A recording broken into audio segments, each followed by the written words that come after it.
외부에 주차를 하시게 된다 그러면 배터리를 아예 차에서 분리하는 기계적인 부품에 마모나 이런 것들을 손상시킬 수가 있고요. 주행하면 이제 약간 울렁울렁 되는 이런 느낌을 받을 수가 있거든요. 안녕하세요. 스피드메이트 황희찬 매니저입니다. 안녕하세요. 권동명 테크니션입니다. 요새 예능을 보니까요. 자가격리 해제 이후에 차를 운전을 하려고 하는데 방전이 돼서 긴급 출동을 부르더라고요. 방전은 겨울철에 대표적인 차량 문제라고 볼 수 있을 것 같은데요. 그래서 오늘은 장기 주차할 때 차량 관리하는 방법에 대해서 한번 알아보겠습니다. 알아보시죠. 네. 지금 시즌이 겨울이라 겨울철에 아무래도 가장 많이 발생하는 게 배터리 방전되는 거죠?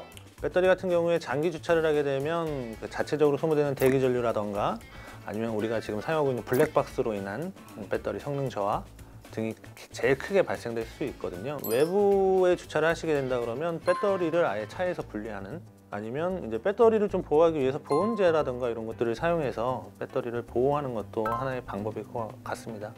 차량 내부에 보면 액체류가 많잖아요. 네. 액체류 관리는 따로 어떻게 해줘야 되나요? 연료 계통, 아니면 뭐 오일 계통, 아니면 뭐 냉각수나 워셔액 같은 류들, 이렇게 세 가지 정도가 있을 것 같은데, 먼저 엔진 오일 같은 경우에는 엔진의 이제 기계적인 마모를 방지해주는 윤활 역할을 하잖아요. 근데 이제 장기 주차를 해서 오래 차를 세워두게 되면 엔진 오일이 하부로 이제 내려앉거든요. 그러다 보면 이제 기계적인 부품에 마모나 이런 것들을 손상시킬 수가 있고요. 냉각수나 워셔액 같은 경우에도 장기 주차를 하게 되면 주변의 부품이나 이런 것들을 부식을 시킬 수도 있고요. 엔진 오일은 장기 주차를 하게 되면 뭐 일주일에 한 번, 뭐 길게는 뭐 열흘에 한 번이라도 엔진 시동을 걸어서 한번 엔진을 워밍업 시켜주는 작업을 해주시면 좋을 것 같아요. 냉각수나 워셔액은 장기 주차 전에 한번 비중 체크라던가 겨울용으로 교환하시는 것도 좋을 것 같고요. 마지막으로 연료는 연료통이 좀 비어있게 되면 내부에 그 빈 공간이 발생되면서 외부와의 온도 차이 때문에 결로로 인한 수분이 발생될 수가 있거든요. 연료 내부에 수분이 발생되게 되면 엔진에 정말 큰 문제가 발생될 수 있기 때문에 장기 주차를 하실 때에는 되도록이면 연료 탱크를 가득 채워주시는 것도 방법일 것 같습니다. 저는 차를 주로 햇빛 안 드는 지하 주차장에 좀 세워놓는데요. 네. 오랜만에 운전을 하려고 문을 열어보면 습기가 좀 많이 느껴지더라고요. 이런 좀 습기 관리를 하기 위해서는 좀 어떤 팁이 필요할까요? 요즘 같은 겨울철에도 사실 발생될 수 있는 소지는 눈이 묻어 있는 상태로 이제 차를 타게 되면 그 눈이 차량 내부에서 녹아내리면서 이제 수분이 되잖아요. 그러면서 이제 내부에 이제 습도가 좀 높아질 수 있거든요.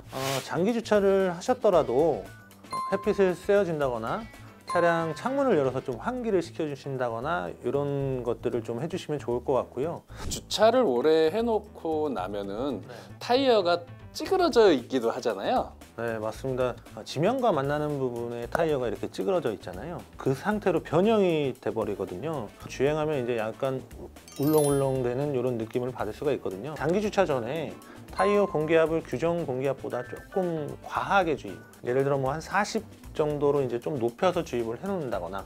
겨울철에 도로에 미끄러지지 말라고 네. 염화칼슘 많이 뿌려 놓잖아요. 그렇죠. 이에 대한 뭐 좀 영향은 없나요? 염화칼슘이 쉽게 말하면 소금이거든요. 소금은 제일 큰 문제가 이제 금속 부분에 부식을 발생될 수 있고요. 타이어 같은 경우에도 염화칼슘이 묻어있는 상태로 장기적으로 놔두게 되면 고무의 경화를 조금 더 빨리 일으키거나 더 딱딱해진다. 쉽게 일으킬 수 있고요. 차량 하부에 부식을 크게 만들어 놓기 때문에 타이어라던가 하부 세차를 해놓으시는 게 좋을 것 같고요. 자, 그럼 장기 주차를 마치고 네. 이제 운전을 할 때 주의하거나 점검해야 될 포인트들이 뭐가 있을까요? 배터리의 보호를 위해서 뭐 배터리 단자를 분리해 놓으셨다면 당연히 먼저 이제 단자를 체결을 하셔야 될 것 같고요. 보온재나 이런 걸 덮어 놓으셨다면 보온재나 이런 것들도 제거해 주시면 되고, 엔진에 있는 뭐 엔진 오일이라던가 각종 오일류나 아니면 뭐 냉각수, 액체류들의 양이 적당한지도 한번 체크해 주시면 좋을 것 같고요. 그러면 하부나 이런 데에 혹시나 오일류나 냉각수류가 뭐 누수되거나 아니면 누유된 흔적은 없는지 그런 것도 한번 봐주시면 될 것 같고, 그리고 나서 시동을 거셨을 때 바로 운행을 하시기보다는 오일이라던가 액체류들이 충분히 순환된 후에 운행을 해주시는 게 좋을 것 같습니다. 요즘 자가격리 대상이 되거나 또 기상이 안 좋아가지고 장기간 차량을 세워두셔야 되는 분들이 많을 것 같은데요. 오늘 영상이 큰 도움이 되셨으면 좋겠습니다. 저희는 다음번에 더 좋은 영상으로 찾아뵙도록 하겠습니다. 감사합니다. 실제 운전에 들어가서도 좀 주의해야 될 팁은 없을까요? 차량에서 혹시 뭐 소음이라던가 다른 이상 증상이 있는지를 먼저 확인하신 후에 뭐 고속주행이라던가 아니면 평소 운행 습관대로 운행을 해주시면 될 것 같습니다. 사람하고 똑같네요. 그 운동 안 하다가 갑자기 격한 운동하면 안 되고. 네, 맞습니다.